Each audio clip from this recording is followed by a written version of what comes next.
Yeah, this is Authenticity in the Aesthetic Experience of History in Analysis by Erich Hatala.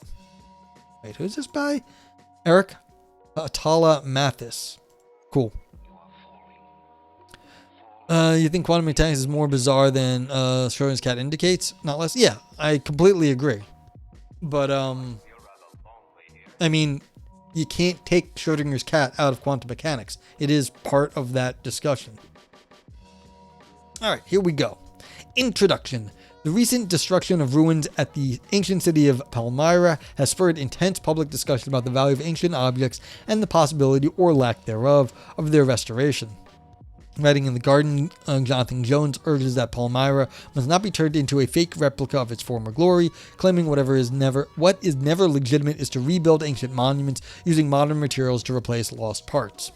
Professor Bill Finlayson is quoted by the BBC cautioning that the dangerous precedent of on-site reconstruction suggests that if you destroy something, you can rebuild it, and it has the same authenticity as the original. Always cool. Maybe I've read this. Name is familiar. Matthe. Erich Hatala Matthe. I don't know. I don't think I've read it on Philosophy Roulette. This paper is from 2018, so there is a possibility I've read this and forgot about it. I started Philosophy Roulette during the pandemic in 2020, and I went through a lot of analysis papers, but I don't think I've read this. I don't remember it at all. But I've read papers twice here on Philosophy Roulette. I have. In this paper, I challenge the norms of artistic and aesthetic authenticity that underlie these comments. I argue that an undue emphasis on material origin in common thinking about authenticity forecloses on opportunities for aesthetic experience, and in particular the aesthetic experience of history. All right, I know for a fact that Shane has gone to build sites or ruin sites that were rebuilt, and he was disgusted by just the touristy nature of them. And so the aesthetic experience of history, like you're going and you're like standing in like some ancient Colosseum. It's like, yes, that feels like a tourist experience, but like it's a manufactured one. And so this already worries me. I think, okay, you think you read it. That's fine. Yeah, if he succeeds, roll bulldozers. Yeah. But like that's the issue. It's like, now, if something's destroyed and it's not coming, like, we shouldn't destroy these things. Just put that out there, full stop. Shouldn't be destroying history. But if it gets destroyed, what should we do at that point? It's like, yeah, now, would it be nice to restore it the way it was? So, what was it? Notre Dame burnt a few years ago and they rebuilt it. And one of the things that was interesting was I think someone was doing some grad student work on the construction materials. And so they had like high resolution photos and models of Notre Dame. And so they were able to reconstruct Notre Dame in its original way it was. And so this paper precedes the burning of Notre Dame and its reconstruction. So a negative probability make your head hurt? Yeah, that's fair. So, like, we could have reconstructed Notre Dame in a more contemporary way, but that's not what they wanted. They wanted the old school way, and so they rebuilt it in the way that it was. Oh, wasn't there like a lost cement recipe from ancient Rome? Yes, there was. They knew something about how to make cement in ways that we, I think, still haven't figured out. I recall there was a story about how the Romans made some like breakers for like protecting a bay or whatever, like so to protect the waves, and we've not ever been able to make a wave break in the way that they did. Like whatever they did lasted for a long, like thousands of years, and we've never been able to have any idea how they did it. I don't think we don't know. Okay. Yeah. It's possible. I don't know, Frank. This is what I heard. Yeah. I think we know, but it's inconvenient. Yeah.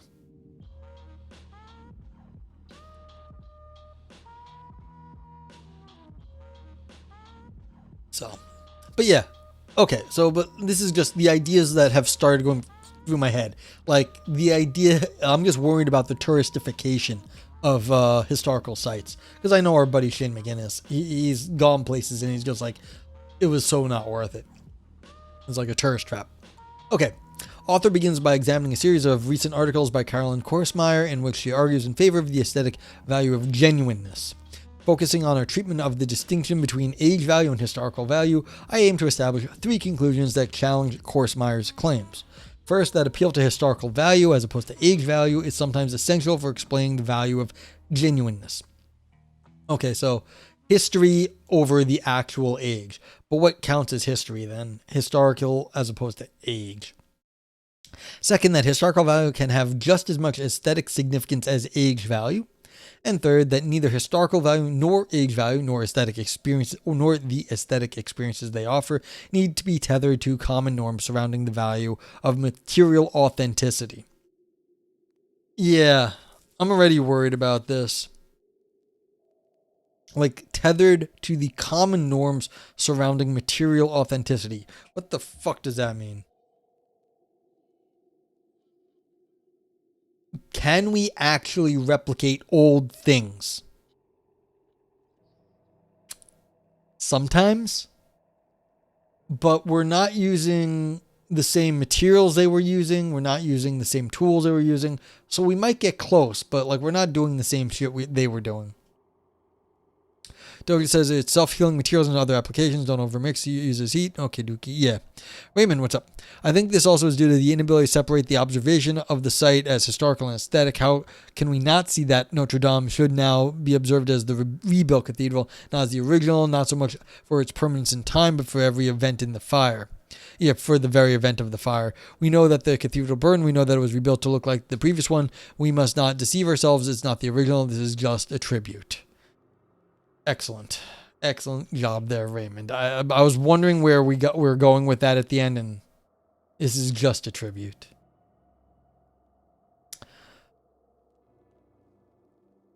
Again, it's like, how good of a job are we actually doing? Let's not fool ourselves. Whip out that ship of Theseus coming right up, yeah. But that's the question. How good of a job are we doing? If like someone was saying the Sorites of Theseus or whatever, there's another thing like where you're changing the ship slightly as you replace the materials, and so all of a sudden you don't have the same boat ever. You what looks to be the same boat, but then it becomes slightly different over time. And so it's like, okay, it's like, well, are we actually getting the same thing, or are we getting something slightly different over each iteration of change? Yeah. Okay, yeah, it's like the game of telephone for you guys who are old enough to remember the game of telephone. Okay. For the purpose of this discussion, the author will make the following assumptions. Although there remains debate about the nature of aesthetic experience, I will follow Korsmeyer and assume that an aesthetic experience is one with a phenomenal character that is, at least in part, prompted by and focused on a particular object. This phenomenal character need not be uniform across experience, but will have, as she puts it, a singular effective intensity, directness, and immediacy during which attention focuses upon the thing itself. Okay, so we're talking about like looking at a statue. So, because it's very singular, particular object aesthetics. So, this is interesting. From a metaphysical standpoint, it's like you're focusing aesthetic experience on a object, which may not be the right thing. There might be spatial aspects to your aesthetic experience, other sorts of stuff, but it's very object based. It's kind of this is like not a red flag. This is like a yellow flag in my head, though. Like this is going to make a difference later. Just something to note. Furthermore, author will grant Korsmeyer that aesthetically relevant properties need not be perceptually discernible, though I will spend some time discussing the mechanisms through which such properties affect aesthetic experience. Finally, I will assume that an object has a certain kind of aesthetic value when it affords worthwhile aesthetic experiences of the relevant kind. See, again, this particular object and relevant kind. You see these two things right here? When we combine these two things, that particular object of the relevant kind, what's going to happen is you're going to be reducing the object to the relevant kinds of experience, and then you're going to say, well, everything else doesn't matter as much. And so as long as our reconstruction is doing the relevant kind of things, all the details we miss don't matter. Raymond says, what do we have that is that is exactly as it was in all its materiality. What about literature? We have neither the phonemes, nor the cultural and thematic conceptual knowledge of what is written. Philologists can only help us to have the closest thing to what it was just like historians. Yeah. But that's fair. Things change over time and our understandings of them change over time. But again, if we were to, like, say I asked you, Raymond, we destroyed all the copies of the book and all instances of a book very well, and you have to tell us the story now. And your story is now, even though you're the expert on this story, you're going to have that story. Your version is going to be what's going forward. Are we going to have the same story as we had before? And what is left over? We're definitely going to be like, well, this is the gist of the story. You're going to tell us. But again, what's the exact materiality there? Well, it doesn't really matter. It's that the point is that we're reconstructing it given our knowledge at that one moment. And so that slice of time is sort of going to have to encapsulate all that we knew before that and assume we are not going to be able to get anything new out of it. And so everything new going forward is going to be trouble. Yeah, exactly, Dojo. I think that's what Raymond was doing. Yep. Raymond confirms. Frank says, even before the burning Notre Dame was already a replica, I will not be taking questions. Fair. Okay.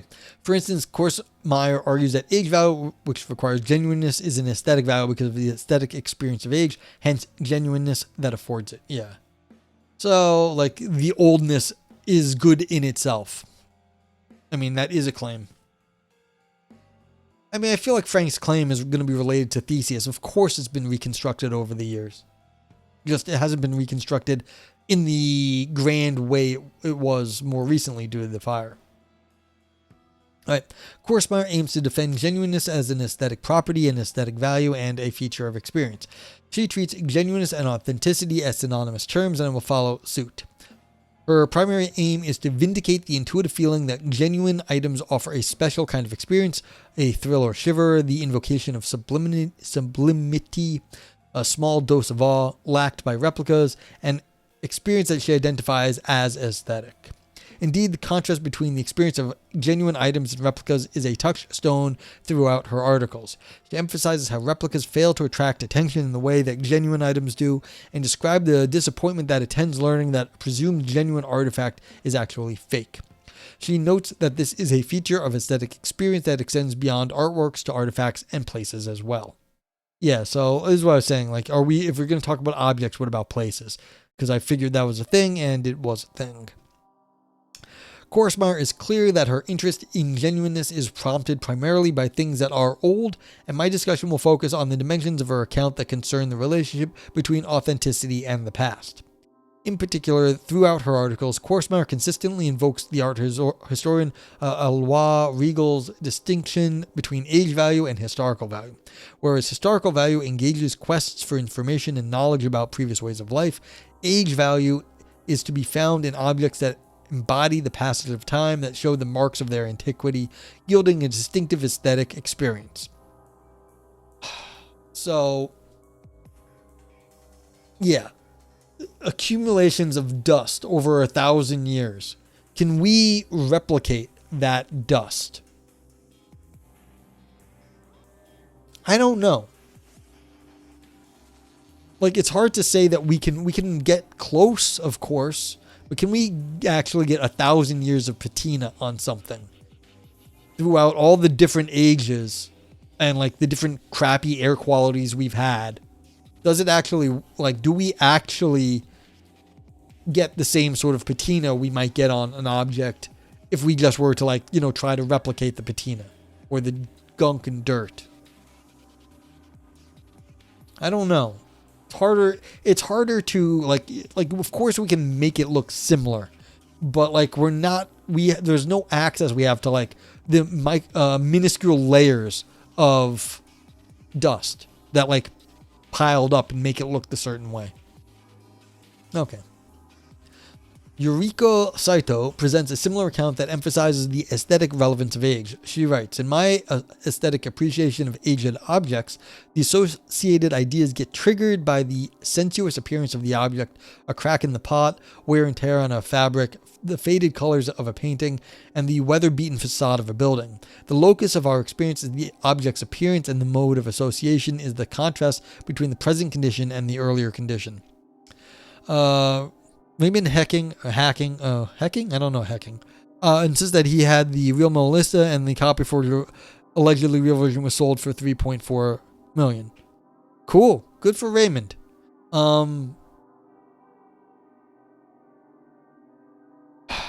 mean, do any art historians have anything to say about that, though? I mean, I would assume that they'd be like, Raymond's insane, but, could be. I mean, didn't, what's his name, steal the Declaration of Independence? And they put a fake one up? Okay. The narrative is the value.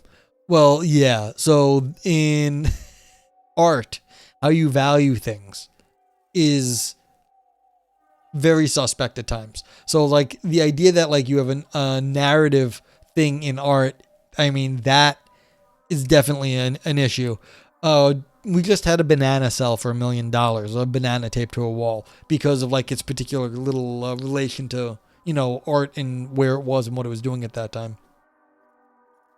Raymond says, I think that great work on the subject is the book La Adulteración de la Cestina by Jose Guillermo Garcia Valdecasas, where he reconstructs the work as close as possible to the original using all possible documents and almost reaching the manuscript that the supposed author Rojas found only and added at the end since it was incomplete.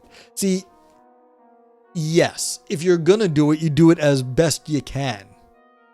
So, and like, I'm sure this Valdecasas has some interesting stuff to say in it, because it sounds like he went and did it. Like, he did the actual homework.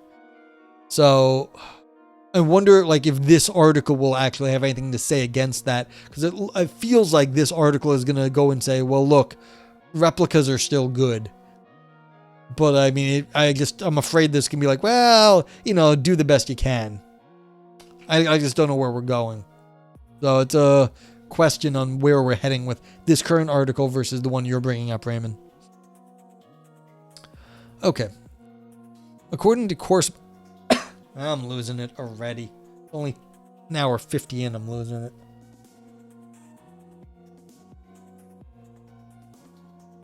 According to Korsmeyer, the relevance of the past to aesthetic experience seems to cleave along the same line as the distinction between age value and historical value. Okay, Doglio says the work that goes into it is important, the narrative of the work, how much time was spent according to recreate the original, the recording of that work and research went into it. Yeah, so that's part of it. Like, how close are you actually getting to what was done in the way that it was done? Okay. While she is adamant about the aesthetic importance of age value, what she says is always inseparable from the sensible and effective impact that the object has on the viewer. Yeah. She is more tentative about the aesthetic significance of historical value. She writes, to the degree that historical value is connected to science and research and the accumulation of knowledge of the past, and to the degree that it calls such investigative sensibilities into play, it may conceivably reside out in the aesthetic frame. Yeah, so if something shows you the way the world used to be, that has an aesthetic too. And a claim that becomes increasingly forceful throughout her work. Korsmeyer does grant that historical properties can be relevant to aesthetics. For instance, the role they play in artistic categorization. But she distinguishes the indirect aesthetic relevance of historical properties from their historical value, and significantly from the direct and immediate aesthetic interest that can be prompted by objects with age value. Yeah, just because it tells you something about the way people used to live, that doesn't make it good art. That may just make it historically interesting, but that also can have aesthetic value on top of it at that point in the way it communicates the history. But that's a separate question. It's like the aesthetics of history, not the aesthetics of the art piece. Okay. 3. Redeeming the aesthetic experience of history. Author wants to challenge the idea that age value is the primary or exclusive avenue through which the past enters the aesthetic frame. In doing so, I will put pressure on the dominant norms concerning authenticity and its relationship to aesthetic experience. In order to do this, I will first examine the mechanism through which Korsmeyer thinks that genuine aged objects influence aesthetic experience. I will then discuss a set of cases that emphasize the importance of historical value in contrast with age value. All right, this is just interesting in terms of the way this article has been set up. They are a pretty decent writer in terms of philosophy. Like, they are a good writer. This little, like, telling you what's going to happen in the rest of, like, this section, it's like they didn't tell you what they were going to do up here when they started off. They just kind of got you into it. So they sort of gave you, they didn't waste time explaining what was going to happen. They started into some interesting philosophical arguments, gave you some background. And even like this is the third section, like this is the introduction, the second section was setting us all up. And then only now, when we're getting into this third section, do we get like an outline of what their argument's going to be. They just kind of started off with a nice general introduction, and then they are now starting with like the sort of analytic playbook of here's what I'm going to argue, and here's how I'm going to argue it, sort of thing. But like this is already a few pages into not a very long article before they got to that. So this is a good strategy. They start off with some like easier ways to get into it, like some interesting stuff. And now they're going into like, all right, now we're going into the more formulaic structural things. All right, as the author mentioned above, Korsmeyer wants to show that non-perceptual properties like genuineness can feature in aesthetic experience. How do they do this? The answer is that aesthetic experiences are cognitively penetrable. According to Korsmeyer, the non-perceptual cognitive state of believing an object to be genuine has a particular phenomenal character, and that character penetrates the perceptual experience of the object, occasioning an aesthetic encounter. Sorry, I'm just like, that's some bullshit. You think it's old, and so your projection of it's like being old makes you feel differently. It sounds like a lot of hand waving to me. It's like you felt it, and so you thought it, and that's how you experienced it. It's like, yeah, but that's on you, not in the object. Okay. Korsmeyer is not alone in holding this view. Indeed, it is a natural route for anyone wishing to explain how non-perceptual properties can be incorporated into aesthetic experience. Well, of course your beliefs can color your view of an art object. Like, I have no problem with that. Dojo says, people make guitars that look like Stevie Ray Vaughan's guitar with all the wear faked. Great care taken making these guitars. I don't like them, but I understand why someone might. Yeah, I completely understand that. It's like you want to look like your hero, maybe, or you want it to look like his guitar, even though you know it's not. But like you get satisfaction of being like, this is as close to getting that guitar as I can, and so that's fine. But like the satisfaction there is sort of in knowing that you've got the best that you're going to get, I guess, maybe. Yeah. According to the author, it was 40 years of philological research, reading the oldest known copies of work, Ross corresponds with the editors and with family friends about the work. Yeah. I mean, that's really cool. Like, if you're going to do it, like, to like really take on projects and do it the right way, it's cool. Okay. For Korsmeyer, however, the role played by cognitive penetrability is more specific than the general observation that our aesthetic experience is imbued with thought, imagination, and emotion. Okay, that's what I was saying. I was like, yeah, we have beliefs and it makes a difference. Rather, on Korsmeyer's account, the cognitive penetrability of experience is used to justify the otherwise magical thinking involved in the thought that the experience of being in contact with the real thing conveys an impression that the act of touching possesses a sort of transitivity, that by touching one becomes a link in a chain that unites one with some original object, with a creative hand, with a remembered or historical event, or with others who have touched the same thing. And you see, this is interesting. Dojo just brought this up in terms of like making Stevie Ray Vaughan's guitar, and I feel like that's what these people feel like when they touch their replica of Stevie Ray Vaughan's guitar. They get to feel like they're in this link, even though they know it's not Stevie's guitar. Yeah.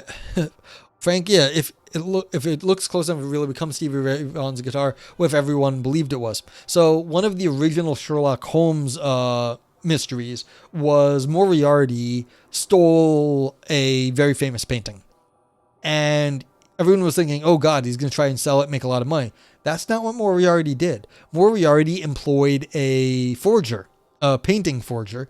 And so what he would do is he had the forger make lots and lots of copies of the famous painting that looked almost exactly like it, and then sold it to private investors who couldn't reveal that they stole a famous painting. That way, Moriarty multiplied his money by huge amounts. Like, he was only going to get like X amount of dollars for like the painting, but he got to sell it to lots and lots of people, none of whom could admit that they bought the painting because it was stolen.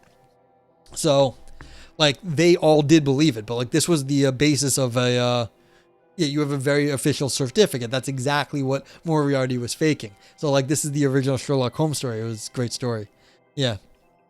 Douglas says, I would say that authentic is important with certain aesthetic things. A shared love for a person or moment or building still comes across with a remake. Yeah. And I think that's like, so this is interesting because everyone is kind of disagreeing with Korsmeyer here, because she's saying that like, this is exactly why you want to be in contact with it, is the actual object. Now, I would assume that if any of these collectors who buy the replicas had the opportunity to have Stevie Ray Vaughan's guitar, they would jump at it because that would somehow be better than their replicas. Will it actually connect them more to Stevie Ray Vaughan more than the replicas? I mean, there is the historical connection there, but like, cause like there's like a history, but like what else does it do? I'm not sure. Yeah. Okay, it is essential to recognize that this transitivity of touch is at the root of Korsmeyer's view about the value of genuineness. Yeah, like Stevie Ray Vaughan touched this guitar, and now I'm touching the same guitar. While Korsmeyer devotes most of her attention to explaining why genuineness is necessary to preserving the transitivity of touch, and thus providing a distinctive aesthetic experience, she often seems to suggest that it is sufficient as well. In the quote above, she notes that the act of touching itself possesses the relevant transitivity. Elsewhere, she writes, in the cases of most artifacts, their mere authenticity is what is important. You don't think it increases the aesthetic experience, but rather the feeling. Yeah, and so I think that's basically at issue. That's exactly what's at issue here. It's that, what's the relevant experience here? The aesthetics or the way you feel about it? Yeah. However, this has puzzling implications. Granted, the phenomenon of wonder at aged things occurs, it does not occur constantly or even frequently. Museums of art and anthropology are brimming with aged objects, but equally old objects do not seem equally primed to elicit the feeling of awe and sublimity that Korsmeyer implies the transitivity of touch should generate. Even diverse objects that put us in touch with the same historical figure seem more or less apt to provide the experiences of wonder that Korsmeyer is concerned with. As noted, Korsmeyer often appeals to the throngs who gather to view objects such as the Gettysburg Address. If Raymond touches a copy of Machu Picchu, I feel cool. If I touch the original, I'll be arrested in Peru. Yeah, I mean... Well, I mean, is it illegal to touch Machu Picchu? Like, are you not allowed to go to Peru, Raymond? Don't answer that if it's, yeah, you don't have to answer that. And what's a copy of Machu Picchu? Like, what is that? Like rocks?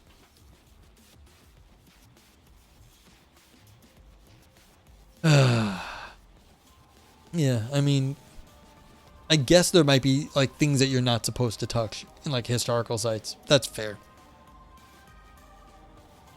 I think she, like, I don't know Dojo Drummer. Does she mean touch physically or touch emotionally? I think she means physically. Okay. But if the value of our proximity to these objects lies in their ability to put us in touch with the past, why doesn't one of Lincoln's socks do the same work? Well, it kind of does. I mean, I don't know a copy of the rock. If you touch the site, it's super illegal, like the Moais. Okay, I didn't know it was all super illegal. But I mean, you could touch the rocks not on that, like, the exact site. You could touch, like, the dirt you're standing on near it. That's just as old. It's like, yeah. Um, yeah, there's a fake pyramid in Vegas. Exactly. They have a lot of fake stuff there. I mean, having one of Lincoln's socks, like having some of his clothes, people would want to do that. But I mean, the Gettysburg Address has more significance historically in terms of the country than one of Lincoln's socks. So it's like, yeah, that also puts us in the history of like textiles and the United States, but still. Okay, the same point applies in the context of artworks. We have all seen photographs of the mobs around the Mona Lisa, cameras held high, the need to take one's own picture, perhaps an extension of the transitivity of touch. I don't doubt that the crowd would dissipate if the painting were revealed to be a fake. But why no crowds around Da Vinci's lesser-known drawings? The obvious answer is that they are not as famous as the Mona Lisa, but that introduces an alternative explanation that combines genuineness with other relevant historical properties. It does not, in fact, appear to be the mere authenticity of the object that draws crowds and elicits wonder, but rather genuineness appears to be linked with historical value as well. I mean, look, this is a U.S. quarter, all right? It's made of metal. I don't think the U.S. Mint, well, this metal's been around for a long time. It probably was not just, I mean, this was what year is this quarter? Jeez. This is a 1990 U.S. quarter. And so the metal has been around that. So this has like historical significance probably back to the 80s. And the metal is much older. For all I know, this metal is thousands of years old. Do I get the sense like thousands of years because, you know, here? Like clearly that is not the significance of the piece of metal here. There's a replica of the Parthenon of Athens in Nashville, Tennessee, but as opposed to the Athens copy, Nashville's copy is pristine, yeah. The matter is 3.8 billion years old. Exactly. I mean, the metal could have been formed in some way afterwards. I don't know metallurgy and how metal, like the geology of this stuff. But yeah, everything's, you know, the age of the universe. That's a good point, Frank. So it's clearly not aged because all of like us are made of stardust that is billions of years old. It's like you are made of stuff that's billions of years old. Okay. Author does not want to belabor the point that authenticity is not sufficient to provide the relevant aesthetic experience, as this claim is not Korsmeyer's primary focus, but granted that the genuineness is necessary to providing the experience that draws crowds, these cases call into question whether it is primarily age value and the transitivity of touch, as Korsmeyer contends, that explains the necessity. It's old, it's better, exactly. Get off my lawn. Having suggested that historical value can be key to understanding the appeal of genuineness, I now want to argue that it is just as aesthetically significant as age value. While age value focuses our attention on abstract concepts such as temporality and transience, historical value is concerned with the specific dimensions of past events. So not only might an object with age value be worthless in historical terms, but it would hold our attention in a different way. Frank says, if being in the current shape for a long time is important, I guess asteroids are more valuable than anything on Earth. Yeah, it's more than shape. I mean, that's the whole point with the Gettysburg Address versus Lincoln's sock. The Gettysburg Address is unique among lots of other, you know, objects. It has a specific ordering that like has significance to the country of the United States of America, and I guess the world in terms of world history. The asteroids have the same shapes and they've been like that forever, but there's lots of asteroids and they're sort of interchangeable with all the other ones. The Gettysburg Address can't be like switched out. The way, like what it said and the significance that it had at the time makes that particular versus the asteroids, which, you know, they've just because they've had the same shape, that doesn't mean that shape is unique in any significant sense.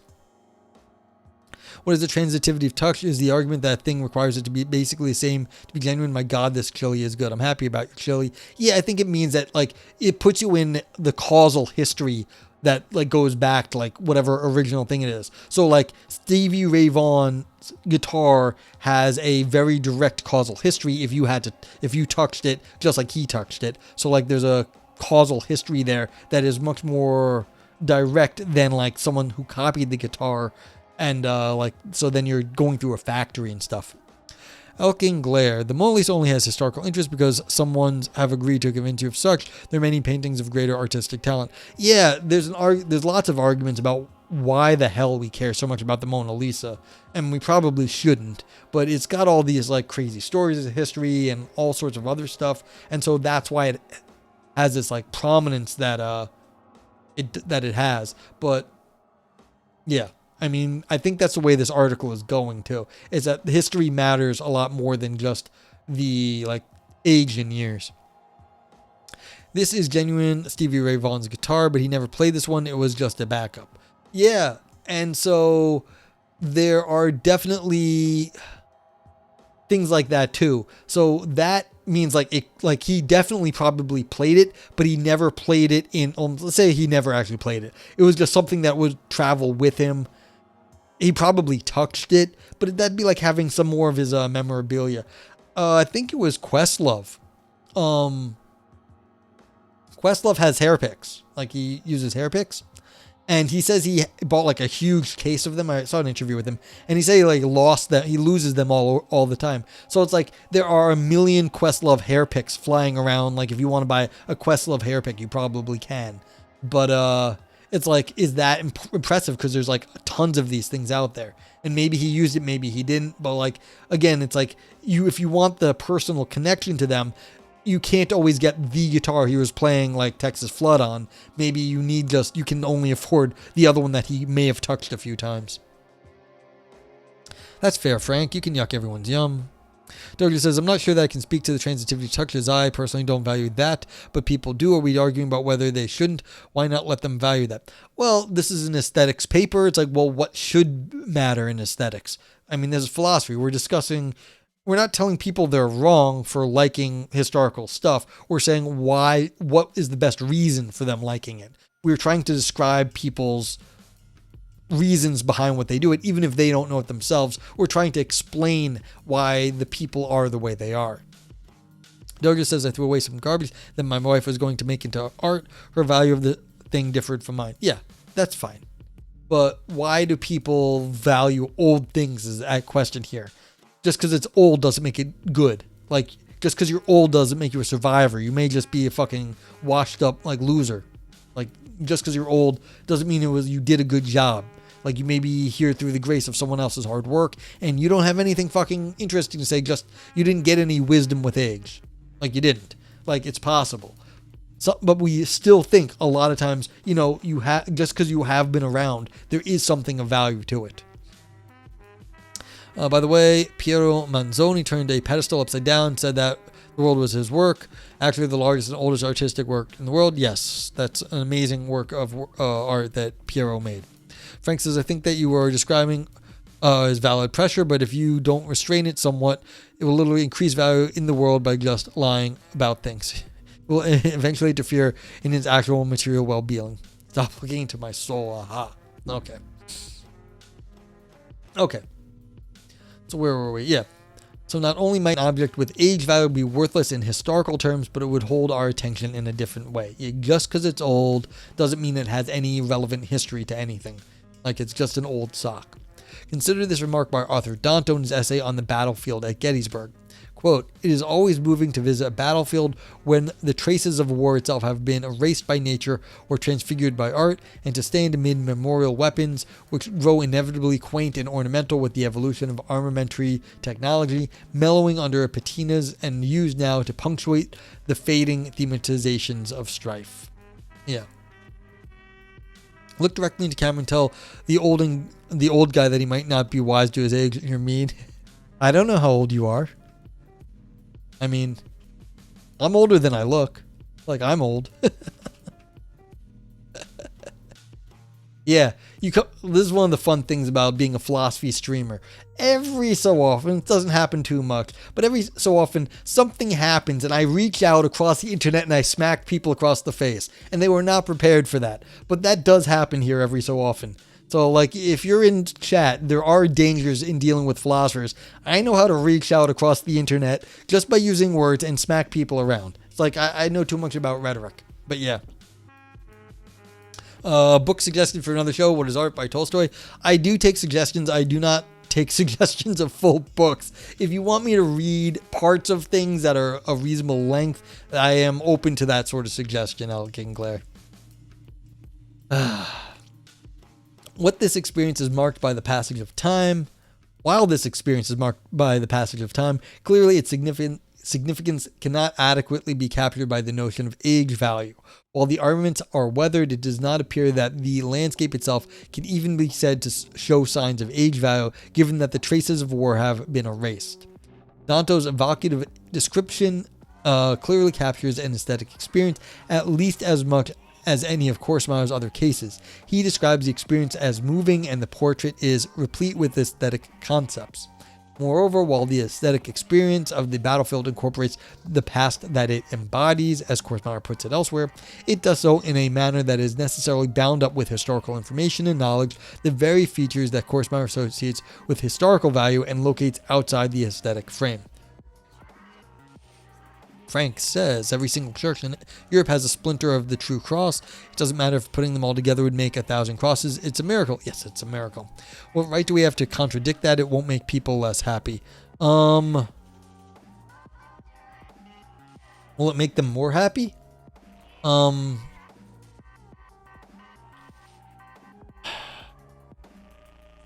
know, I feel like that's mixing in a little too much, Frank. A little religion and stuff.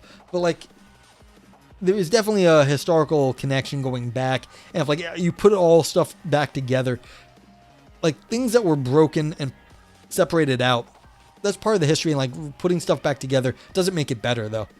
Yeah. Oh, you didn't mean it that way. Okay. All right. Well, yeah. No problem then. But like, it's just the question is like reconstructing something that existed in the past. Like, yeah, that doesn't get you back to the way the thing was. That means, because like the separation of things out, you know. Okay, it's an old example. But yeah, like there's still a history there that broke the thing into pieces. It's like the Camino de Santiago and the lie that the apostle is buried there when we already know that's not true. Yeah. So, but like I feel like there's other things wrapped up into those like sort of religious miraculous objects, like pieces of what's it called, like, you know, pieces of the true cross, the pieces of like saints and whatever. Yeah. Frank says, I mean, what right do I have to test someone's Stevie Ray Vaughan guitar and tell them that it's not authentic? Well, if they ask you, say you know things about Stevie Ray Vaughan and maybe you could recognize his authentic guitar as opposed to replica. So, I mean, maybe if they ask you. Now, if no one asks you, you should probably keep your mouth shut. I mean, that's just one of those things. At that point, it's like, why are you spoiling someone's good time? Like, unless there's some other reason why you should spoil their good time. Like, what good is it to open your mouth? Now, maybe this is a white lie. Maybe like if they're asking you to like treat it like Stevie Ray Vaughan's guitar and you're like, sure, it's not. It's like, well, okay. Then you're wrapped up in it. But like, these are all sort of social issues. Yeah, relics. Thank you, Dame Carrot. Hi. My word recall is the first thing that goes on me. A newbie observation, jumping from reading to chat can be disjointed and discontinuous in your humble opinion. Yes. They had the Skull of Aquinas somewhere a few months ago. Cool.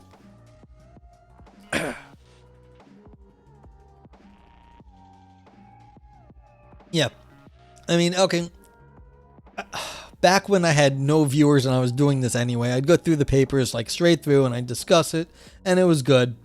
But the point here is, you know, to have I'm on Twitch. I want to have a show with people, with chat, and we discuss. So yeah, it does get broken up a bit. Yeah, it's part of it's just how it goes. Yep. Yeah, a little philosophy relic crossover. Yeah, that's fun, Valpo. Yeah, so you can, so you can always type in !paper. So, and you can download the paper. Oh, I didn't do it. I meant to do it, but I didn't do it. I forgot. So yeah, so now it'll work. There it is. So should have done that. But yeah, so you can download it and read along if you wish. So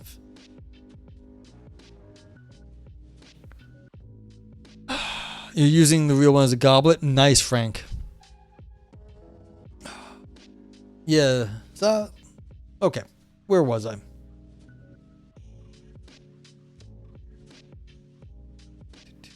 Yep. Okay. The fading thematizations of strife cannot be accounted for by the concept of age value. Rather, Dante's description illuminates how the aesthetic experience of history operates by imbuing our sensory experience of things themselves with meaning based on historical knowledge.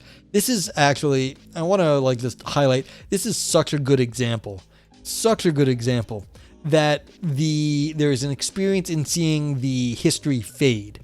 And the idea, and there is an experience, okay, the history is sort of receding into the past. Things are getting cleaned up. It's turning into a tourist site. And there's that aesthetic experience of that you're moving away from the original experience, original object, that itself too has an aesthetic experience to it that clearly can only happen with the history in mind. There is nothing about the age because the age is in reference to the historical object, not just the age of when it was produced, like the year.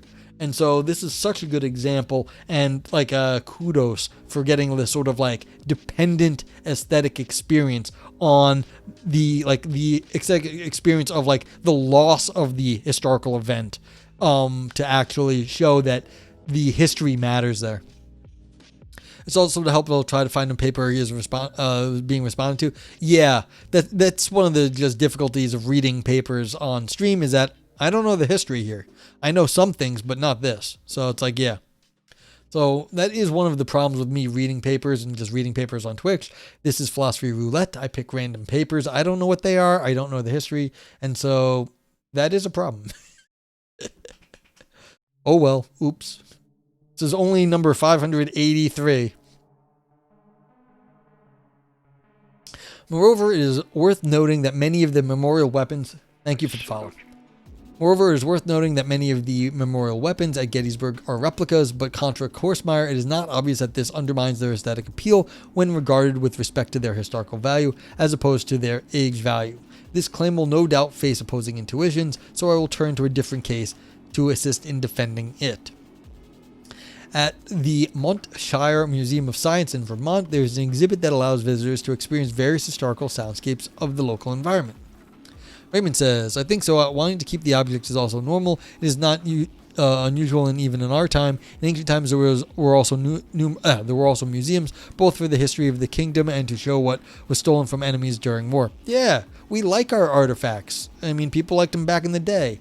I was in Europe once, and people, they were making construction out of they were constructing something, and then they were saying, and you can see this stone here has carvings of old stuff. They reused the stone from some old carving from God knows when. It's well, why'd they do it? They probably did because it looked cool.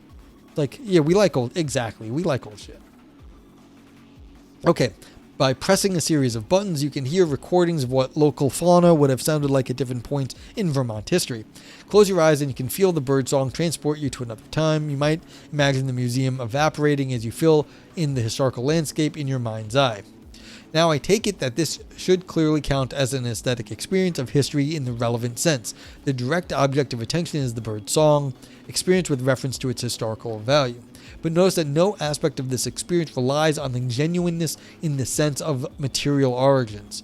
The recordings are not themselves recordings of a previous time, but fabrications of what those times would have sounded like.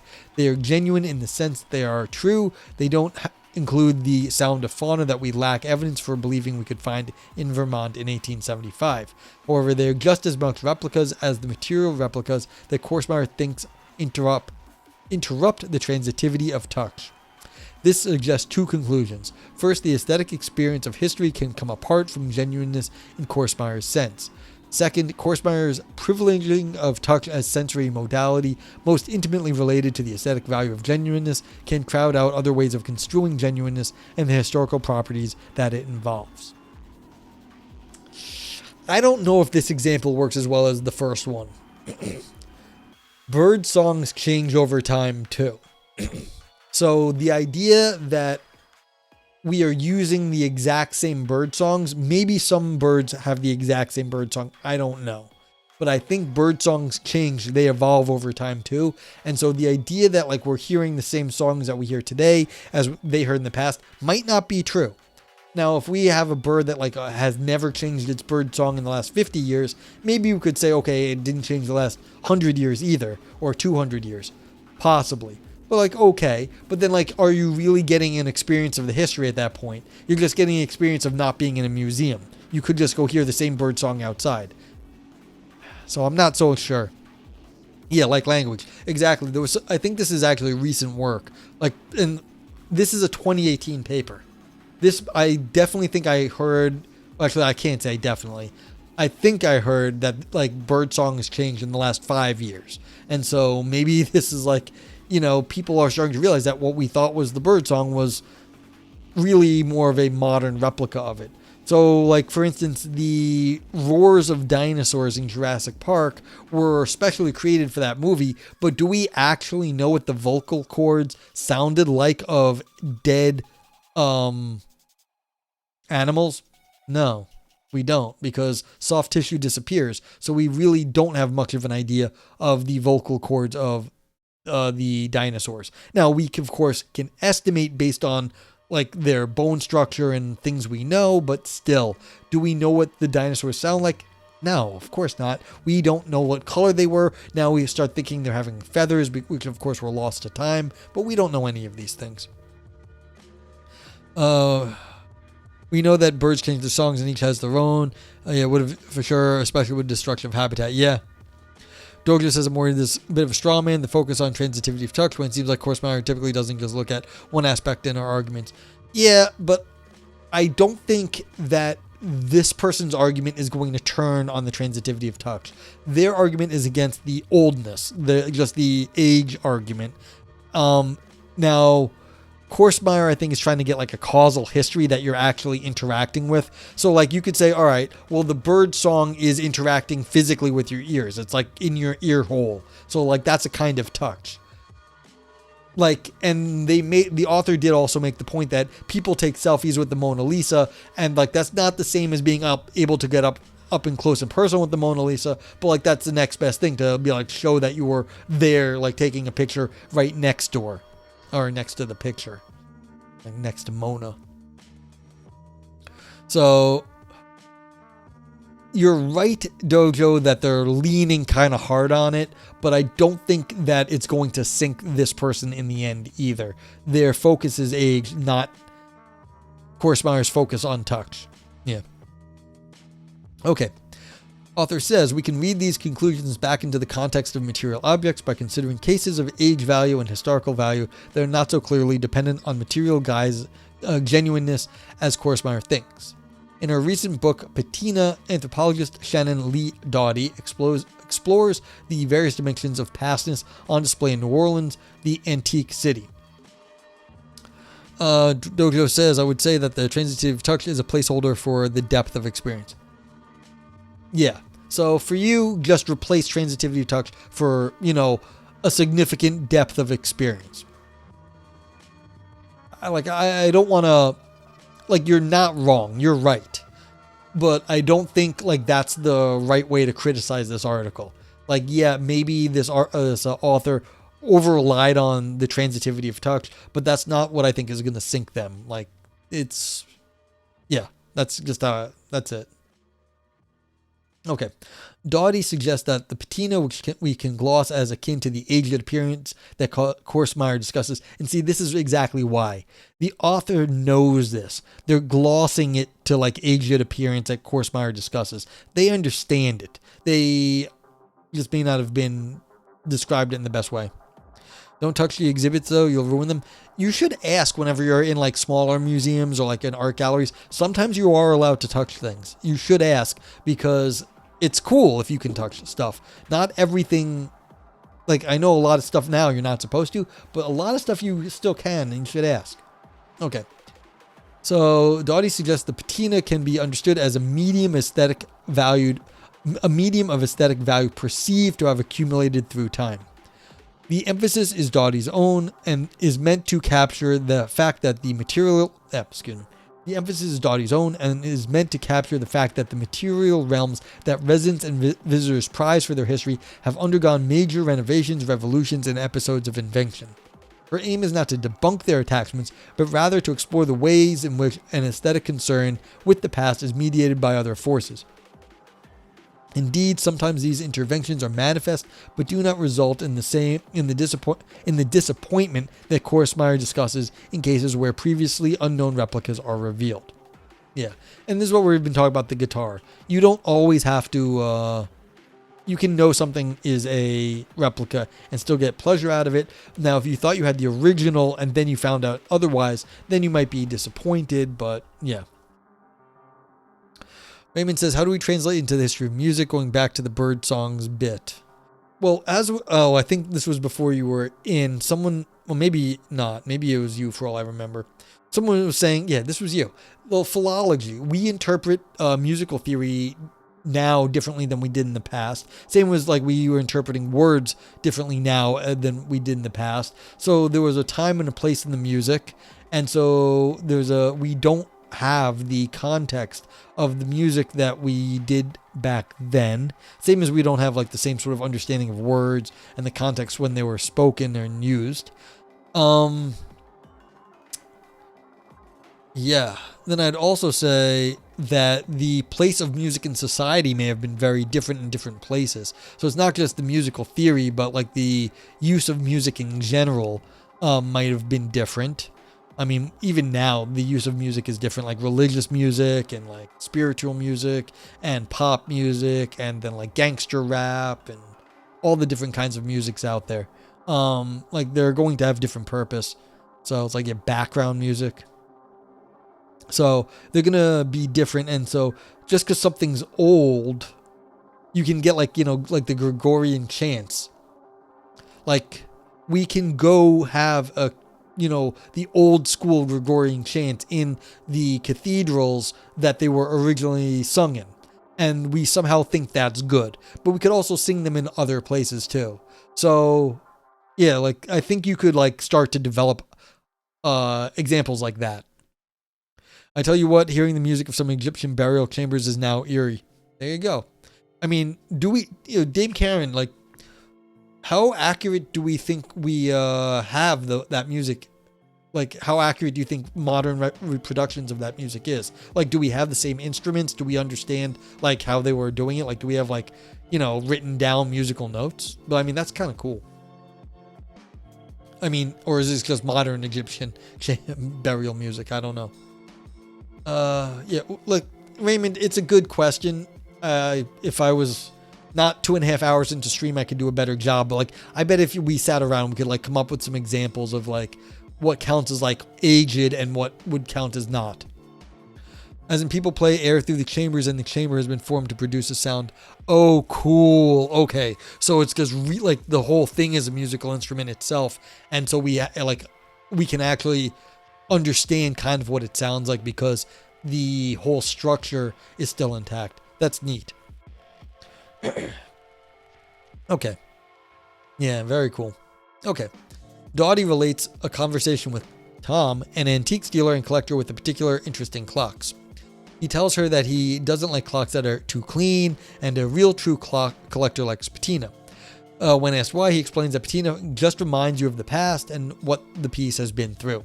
However, he then notes that he doesn't like clocks to be real dirty or anything, although he says he'll go to great pains to keep original finishes. If the clock is too dirty, he explains to Dottie that he will fabricate a new patina after he cleans it. As Dottie notes in an editorial comment, a real true collector likes patinas and knows how to fake it. Yeah.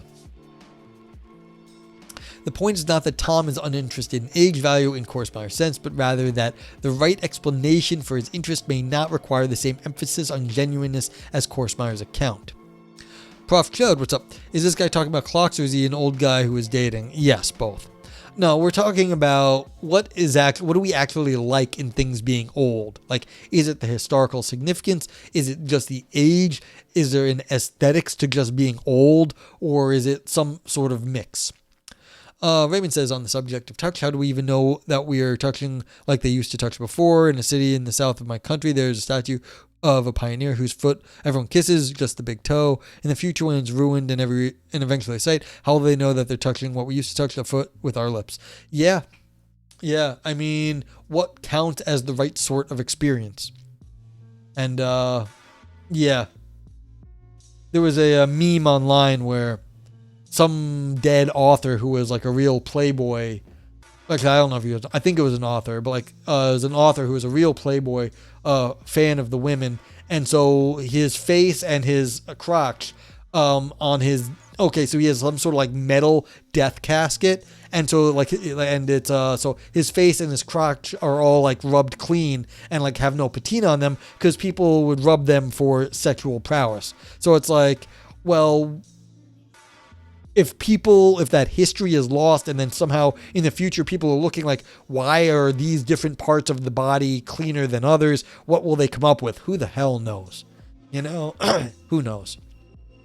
Prof, what's up? Unlock, you're here to have fun. Yeah, we're talking about the aesthetics of age, Prof. So, yeah. People are strange. Yes, of course we are. Give Prof a shout out. Prof! Oh, not Prof, that other Prof. Yeah, so if anyone doesn't know Prof's buddy. He's another philosopher, does sociology and philosophy. I actually brought him up earlier, talking about like people who have interest in like certain areas. So he's writing on philosophy of stupidity, what it is to be stupid, and in the hopes that, you know, we might avoid it. But like we have to know what it is first. So fun things like that. He also does philosophy of music and sociology. So if you want to do chat more philosophy content or have some fun community games or play Souls and discuss Souls, head over to Profs. By the way, the foot is black now. Super gross to touch or kiss. Yeah, see, this is what happens. Like, people get ideas in their head and then they do stuff, and it may have been fun at first, but then it stops being it. But yeah, you go touch, like, what's it called? There was, at Harvard, there's some thing that people rub, like, you know, for wisdom or smarts or whatever it is.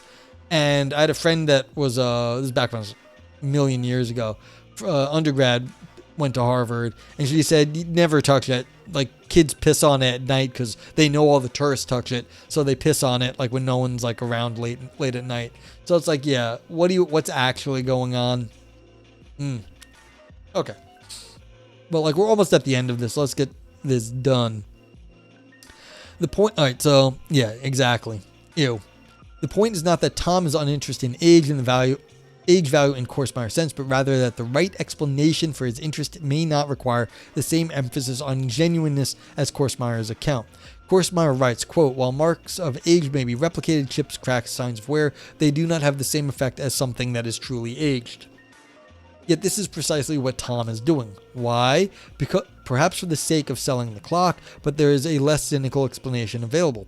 His interest in having clocks that are dirty but not too dirty, his comment that he likes a little patina suggests the priority in having the right look of age, independently of whether that look was a result of age itself.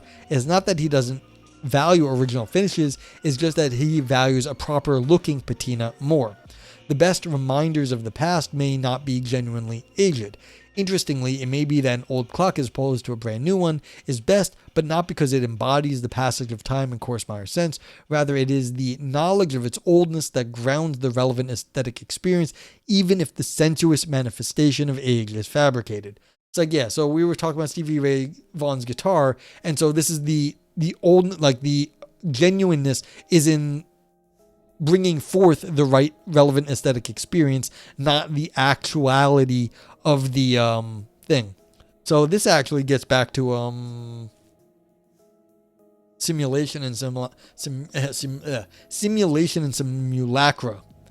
It's like you're trying to actually give the right experience, even if the object is not what you want it to be in itself. You're trying to simulate that thing.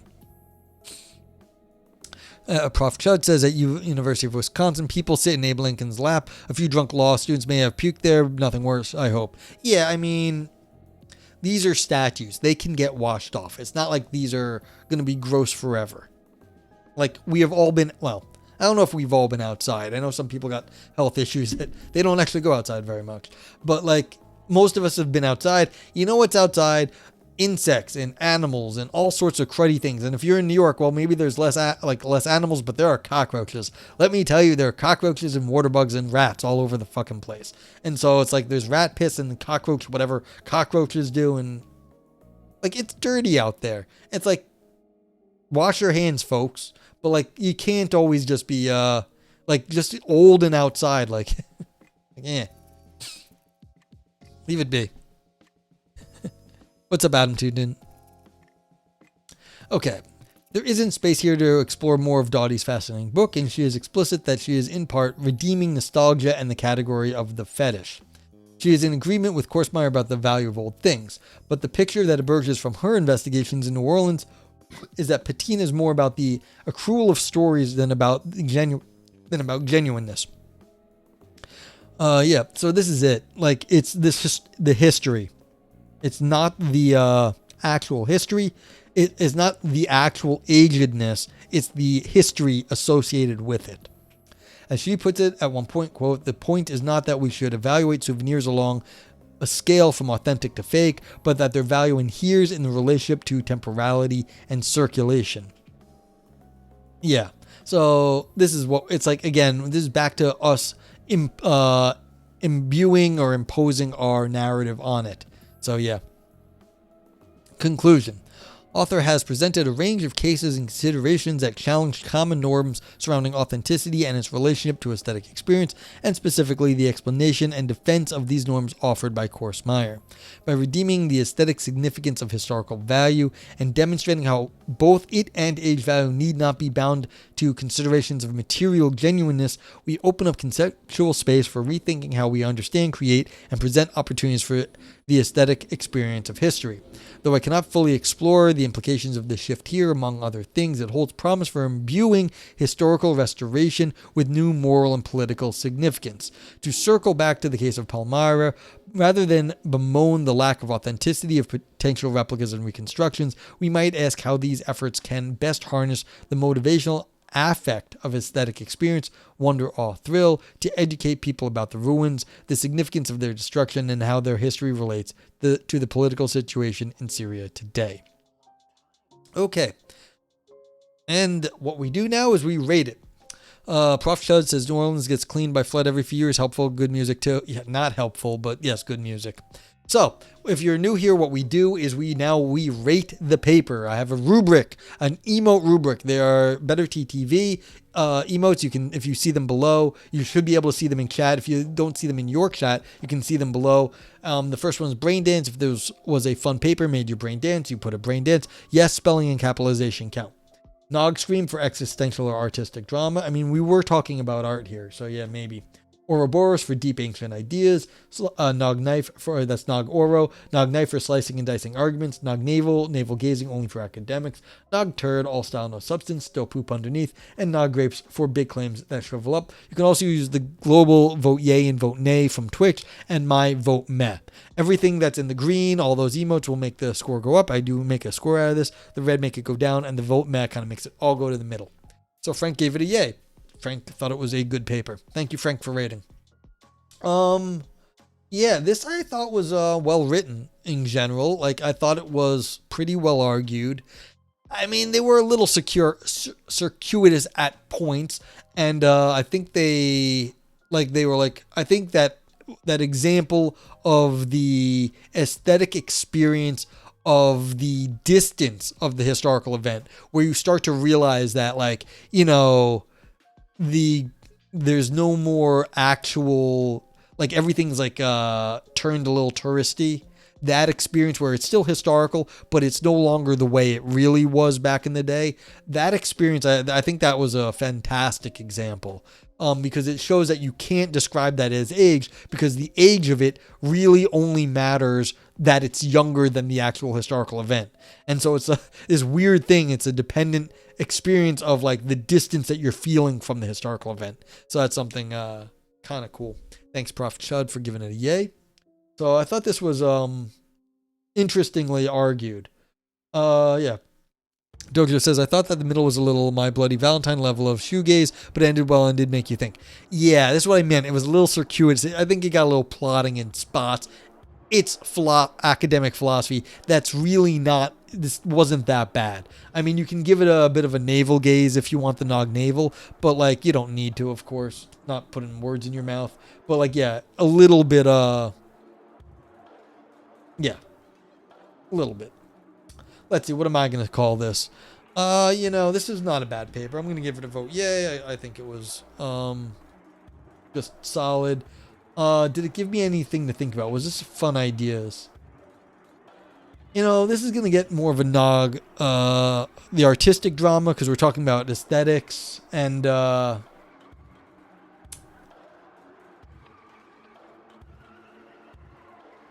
I'm not sure what else, if I want to give it anything else. I mean, I could be like vote Matt also, because it was a little bit, I could give it a nog navel too. Like, this is really sort of like, it's very on Korsmeyer. We were discussing earlier how this only sort of, it wasn't quite fun ideas, not quite deep, not quite slicing. Yeah, this is not bad though, but like, it wasn't a whole lot of, like, I'm going to give it a nog navel. Because it really was focusing a lot of response on Korsmeyer. And it's like, okay, that's very academically oriented. So I thought it was good, but like didn't have a ton of fun ideas. It was responding to Korsmeyer. It was like, I didn't give it an Ouroboros, but like, I think they have a nice point about the value of history to aesthetics. So yeah. But that's why I didn't give it a nog knife. I didn't give it a nog oro, but like I didn't give it a brain dance. It did get a vote yay. It did get a scream, and it did get a navel. So yeah. Okay. If anyone else wants to get their reviews in, please go ahead.